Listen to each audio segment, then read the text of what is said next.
Salutations, cadets! I am your Commander Pika, and this is Xur's Weekend Update, bringing you the news and loot to round out Week 8 of Season of Plunder. We go live at Watcher's Grave on Nessus to see what Xur has to offer. Available is the exotic Hardlight, a great pickup for new players if you haven't had it drop, to help break those elemental shields. Solid for endgame this season with anti-barrier auto rifle. For exotic armor, Hunters got Shocky Healy Punchy Liar's Handshake, Titans with Floofy Boots Lion Rampant, and Warlocks have Arc Ability Spam Crown of Tempests. The Liar's Handshake and Lion Rampant have roles worth considering if you need them. For legendary weapons, Iota Draconis is a solid fusion rifle pick if you can get past the long charge time. Ikelos SMG has a solid role for new players that meshes well with Arc 3.0 and Warmind builds, and grab the 7th Seraph Saw if you are new and haven't been lucky in Dares of Eternity. Not a great role, but it's good to have a machine gun and start using Warmind cells. The Hawkmoon Xur selling is quite solid, but you can do better, and the DMT is a worthy PvP and PvE pick. When looking at armor, Hunters have an okay pair of arms for melee builds, Titans have a solid chest piece, and Warlocks have a good distribution of stats on the chest piece and helmet for newer players.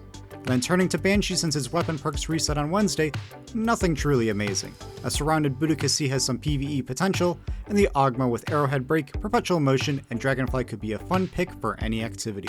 And today Ada is selling Elemental Shards, great for Stasis Font of Might builds.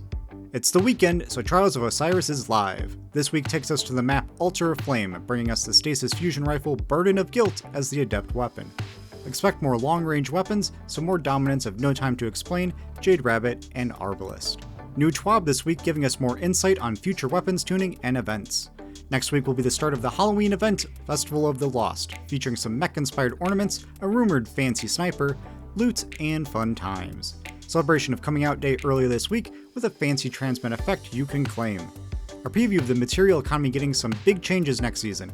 TLDR, destination materials are being removed from item costs and exchanges in the tower, so make sure to turn them into Glimmer at the end of the season. And then alongside Festival of the Lost will be the mid-season patch, tackling some PvP weapon tuning for hot items like auto rifles, bows, pulse rifles, the rangefinder perk, and No Time to Explain. If nothing else has changed, this should also be the patch to fix random deaths in the Duality Dungeon and possibly re-enable Gearfalcon's Halberg. The full TWAB will be linked down below. To round things out, Bungie's weekly community focus is on Psalmlab, a lore-driven storytelling content creator. Have a read and follow them on YouTube. Additionally, if you didn't see, the Nightfall weapon this week has changed to Horror's Least, since Mindbender's Ambition Adept wasn't dropping with double perks. It will be available at a later date. And next week in Destiny 2, clashes the rotating Crucible playlist, and the featured endgame activities for loot and pinnacles will be the Vaults of Glass raid and Shattered Throne dungeon. So what are your plans for the weekend? Maybe attempt some Master or GM Lightblade, or just chill and see what happens.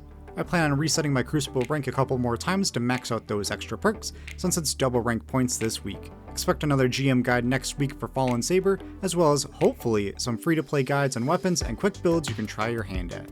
So make sure to subscribe to get notified. And come join our clan Sundog Gaming to talk to chill people and maybe learn some things about the game. As always, I am your Commander Pika. Be kind, have fun, and I'll see you on the battlefield.